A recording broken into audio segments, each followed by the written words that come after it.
خلیفہ ہارون رشید نے ایک دفعہ اپنے محل میں شراب نوشی کی محفل سجا رکھی تھی۔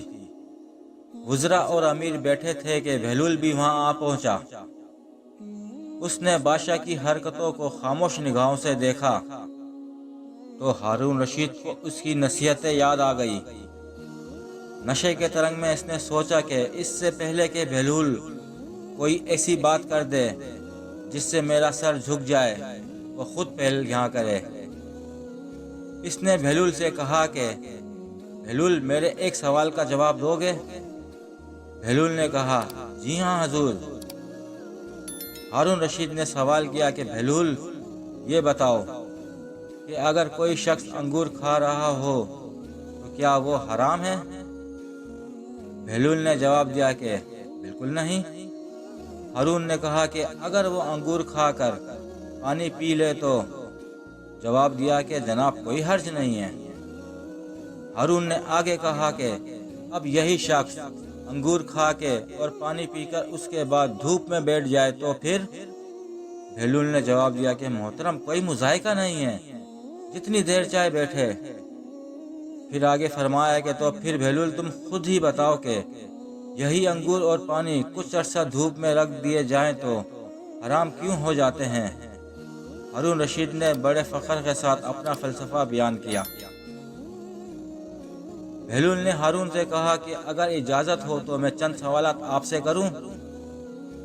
ہارون نے کہا کہ جی اجازت ہے۔ بہلول نے سوال کیا کہ یہ بتائیے کہ اگر کسی آدمی کے سر پر تھوڑی سی مٹی ڈال دی جائے تو کیا اس کو کوئی نقصان پہنچے گا؟ خلیفہ ہارون رشید نے فوراً جواب دیا کہ نہیں۔ اس کے بعد اگر اس کے سر پر تھوڑا سا پانی ڈال دے تو کیا اس شخص کو کوئی تکلیف ہوگی؟ ہارون بولا کہ نہیں، بالکل نہیں ہوگی۔ پھر بہلول بولا کہ اگر اس مٹی اور پانی کو ملا کر ایک اینٹ بنائی جائے اور اس شخص کے سر پر ماری جائے تو کیا نقصان ہوگا؟ تم بھی عجیب باتیں کرتے ہو بہلول۔ ہارون ہنسا اور کہا کہ اس کا تو سر ہی پھٹ جائے گا۔ تو پھر عالی مقام، اگر آپ غور فرمائیں تو آپ کو یہ معلوم ہوگا کہ جس طرح مٹی اور پانی مل کر انسان کا سر پھوڑ سکتے ہیں، اسی طرح انگور اور پانی بھی مل کر ایک ایسی چیز بنا دیتے ہیں جو حرام اور ناپاک ہے، جس کے پینے سے انسان کی عقل ماری جاتی ہے اور اس میں برے اور بھلے کی تمیز نہیں رہتی۔ اس لیے اسلام نے اس کے پینے والے پر سزا واجب کی ہے۔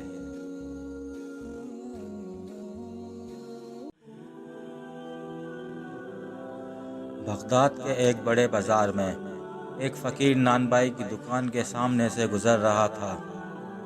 اس نے ہر طرح کے کھانے چولہوں پر چڑھائے ہوئے تھے جس سے بھاپ نکل رہی تھی۔ ان کھانوں کی خوشبو ان کی لذت کا پتہ دے رہی تھی اور ارد گرد کے گزرنے والوں کو اپنی طرف متوجہ کر رہی تھی۔ بیچارے فقیر کا دل بھی للچایا، لیکن غریب کے پاس مال کہاں تھا جو ان کھانوں کی لذت خرید سکتا، لیکن وہاں سے ہٹنے کا بھی دل نہیں چاہ رہا تھا۔ کھانوں میں اتنی خوشبو تھی کہ بھوک لگ رہی تھی۔ بالآخر اس نے اپنے تھیلے کو کھولا، اس میں سے سوکھی ہوئی روٹی نکالی اور دیگ کی بھاپ سے اسے نرم کر کے کھانے لگا، جس میں کھانے کی خوشبو بسی ہوئی تھی۔ نان بائی چپ چاپ یہ تماشا دیکھ رہا تھا۔ جب فقیر کی روٹی ختم ہوئی اور وہ چلنے لگا تو نان بھائی نے اس کا راستہ روک کر کہا کہ کیوں مستنڈے، کہاں بھاگ رہا ہے؟ لا میرے پیسے نکال۔ کون سے پیسے؟ فقیر نے حیران ہو کر پوچھا۔ اچھا، کون سے پیسے؟ ابھی جو تو نے میرے کھانے کی بھاپ کے ساتھ روٹی کھائی ہے، وہ یا تیرے باپ کی تھی؟ اس کی قیمت کون چکائے گا؟ عجیب انسان ہو تم، فقیر نے کہا۔ وہ بھاپ تو ہوا میں اڑ رہی تھی۔ اگر میں نے اس کے ساتھ روٹی کھا کر خود کو بھلانے کی کوشش کی ہے تو اس میں تیرا کیا گیا جس کی قیمت ادا کروں؟ بس بس، ادھر ادھر کی باتیں مت کر، میں تیری جان ہرگز نہیں چھوڑوں گا، میں اپنا مال وصول کر کے رہوں گا۔ نان بھائی نے یہ کہہ کر فقیر کا گریبان پکڑ لیا بیچارہ فقیر پریشان ہو گیا کہ اس ہٹے کٹے نان بھائی سے اب کس طرح جان چھڑائی جائے۔ اتنے میں بہلول کا وہاں سے گزر ہوا۔ وہ ان کے قریب رک کر ان کی باتیں سننے لگا۔ فقیر نے بہلول کو ہمدرد جان کر تمام قصہ سنایا تو بہلول نان بھائی سے بولا، اچھا یہ تو بتاؤ، اس غریب آدمی نے تمہارا کھانا کھایا ہے؟ تو نان بھائی بولا، نہیں، کھانا تو نہیں کھایا ہے، مگر بھاپ سے فائدہ تو اٹھایا ہے۔ میں نے اس کی قیمت مانگی ہے، لیکن اس کی سمجھ میں یہ بات ہی نہیں آ رہی، نان بھائی نے کہا۔ تو بہلول بولا، بالکل درست کہہ رہے ہو تم بالکل صحیح۔ بہلول نے سر ہلایا اور اپنی جیب سے مٹھی بھر کر سکے نکالے، اور وہ ایک ایک کر کے ان سکوں کو زمین پر گراتا جاتا اور کہتا کہ نان بھائی یہ لے، پیسوں کی آواز پکڑ، یہ لے، اپنے کھانے کی بھاپ کی قیمت ان سکوں کی کھنک میں وصول کر لے، یہ لے، یہ سکوں کی آواز تیرے کھانے کی خوشبو کی قیمت ہے۔ ارد گرد کھڑے لوگ ہنس ہنس کر پاگل ہو گئے تھے۔ نان بھائی نے اپنی خفت مٹا کر بولا، یہ پیسے دینے کا کون سا طریقہ ہے؟ بہلول نے جواب دیا کہ اگر تو اپنے کھانے کی بھاپ اور خوشبو بیچے گا تو اس کی قیمت تجھے سکوں کی آواز کی صورت میں ہی ادا کی جا سکتی ہے۔ بہلول دانا ہمیشہ کی طرح ایک دن ہارون رشید کو نصیحت کرنے کے لیے شاہی محل میں آئے۔ اگرچہ انہیں معلوم تھا کہ اس مغرور خلیفہ کے کانوں پر جوں تک نہیں رینگنی، لیکن عادت سی ہو گئی تھی کہ وہ کبھی کبھار محل میں آ کر اشاروں سے خلیفہ کو سمجھائیں کہ وہ غلطی پر ہے۔ ہارون بھی بہلول کی باتیں سننے کا عادی ہو چکا تھا۔ اگرچہ وہ چپتی ہوئی باتیں کرتے تھے اور خلیفہ کے ساتھ گستاخانہ رویہ اختیار کرتے تھے، اس کے باوجود بھی ہارون بہلول کی باتوں کو سنجیدہ نہیں لیتا تھا۔ لیکن اب کی دفعہ بہلول نے بھری محفل میں ایسی حرکت کی جس سے خلیفہ بہت ناراض ہوا۔ ہوا یوں کہ بہلول دربار میں داخل ہوا تو دیکھا لوگوں کی ایک بڑی تعداد ہارون کے ارد گرد بیٹھی ہوئی ہے۔ جس طرف بہلول نے نظر دہرائی کہیں بیٹھنے کی جگہ ہی نظر نہیں آئی۔ ساتھ ہی اس نے یہ بھی احساس کیا کہ کوئی شخص انہیں دیکھ کر خوش نہیں ہوا۔ وہ تھوڑی دیر تک کھڑے ہو کر لوگوں کو تکتے رہے، اس کے بعد مجمع کو چیرتے ہوئے سیدھے تخت کی طرف چلے اور ہارون کے ساخت تخت پر بیٹھ گئے۔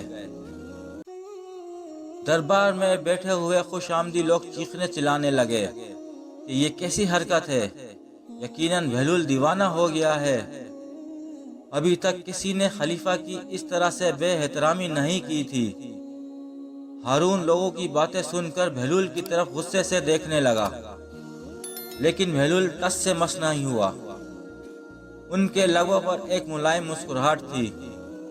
غصے سے ہارون کی زبان بند تھی۔ وہ احساس کر رہا تھا کہ بہلول نے اس حرکت کے ذریعے دوسروں کے سامنے اس کی توہین کی ہے۔ سب لوگ حیران ہو کر خلیفہ اور بہلول کی طرف دیکھ رہے تھے۔ ہارون گہری سوچ میں پڑ گیا، لیکن اسے سمجھ نہیں آ رہا تھا کہ کس طرح بہلول سے اپنی جان چھڑائے۔ اچانک اس کے ذہن میں ایک ترکیب آئی۔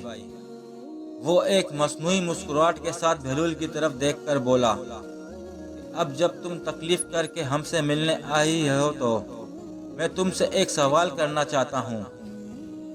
تم اس کا جواب دو گے تو ہم تمہیں 1000 دینار انعام میں دیں گے، لیکن اگر تم اس کا جواب نہیں دے سکے تو ہم حکم دیں گے کہ تمہاری مونچھیں اور داڑھی منڈوا کر تمہیں ایک گدھے پر سوار کر کر گلی گلی، کوچوں کوچوں اور بازاروں میں پھرایا جائے۔ بہلول سمجھ گئے تھے کہ خلیفہ انتقام پر اتر آیا ہے، اس لیے اس کی توہین کرتے ہوئے بولے، مجھے تیرے دیدار کی تو ضرورت نہیں ہے، البتہ ایک شرط کے ساتھ تیری پہلی بوجھنے کے لیے تیار ہوں۔ ہارون نے پوچھا کہ کیسی شرط؟ بہلول نے کہا کہ اس شرط پہ تم مکھیوں کو حکم کرو کہ وہ مجھے نہ ستائیں۔ ہارون سر جھکا کر سوچنے لگا۔ اس کے بعد دوسری طرف دیکھا۔ ایسا لگ رہا تھا کہ وہ توقع کر رہا تھا کہ مجمع سے کوئی شخص بہلول کو جواب دے دے، لیکن سب دنگ رہ گئے۔ مجبوراً ہارون کہنے لگا کہ یہ ناممکن ہے، اس لیے کہ مکھیاں تو میرا حکم نہیں مانتی۔ بہلول حقارت سے ہارون کو دیکھتے ہوئے بولا کہ تم کیسے بادشاہ ہو جو ان ناچیز مکھیوں کے سامنے عاجز ہو؟ اس بات پر تمام درباری کھیکے لگا کر ہنسنے لگے۔ ہارون غصے کے عالم میں اسے ایسی نظروں سے درباریوں کی طرف دیکھنے لگا، اس کے رعب سے سب کے لبوں کی ہنسی اور مسکراہٹ دور ہو گئی اور ان کی سانسیں رک گئی۔ بہلول نے اندازہ لگایا کہ انہوں نے ہارون کو حد سے زیادہ دوسروں کے سامنے رسوا کیا ہے۔